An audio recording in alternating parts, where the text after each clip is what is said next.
Hi everyone, this is Ariella Rida and I am Faye, by the way.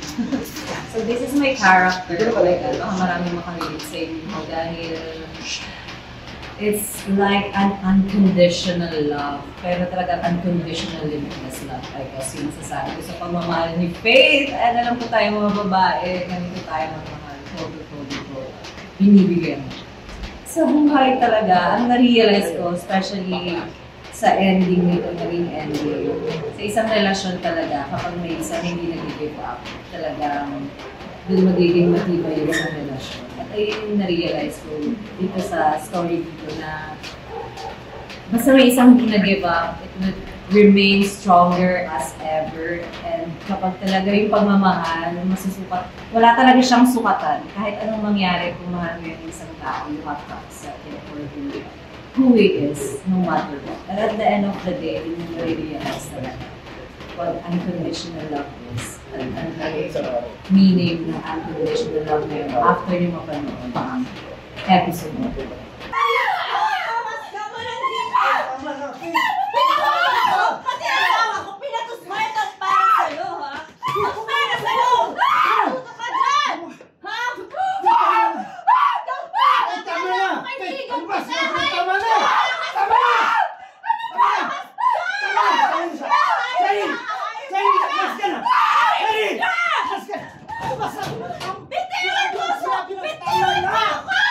Siguro mga kabataan days ko, I don't believe in giving second chance. And then with my experience in life, dun ko din na-realize, especially when it comes to love and when it struck you, parang you have no choice. Kahit sabihin natin, marupok din tayo pag-minsan, binibigyan natin ng pagkakataon, but at least, you know, on the second chance, dapat you learn your lesson from the first one. So, kasalanan mo na yun kung bigyan mo na another chance, pero wala kang natutunan dun sa unang nangyari sa'yo. Girl! There's so many boys out there na parang naniniwala ako dun. Kahit alam ko masakit sa ating girls dahil ako naman, naramdaman ko din yung mga ganyang karanasan. And sometimes it's so hard to get out from that relationship, right? Kasi feeling natin, wala na, sila na talaga, we're in love with the potential, wow, daming hugot.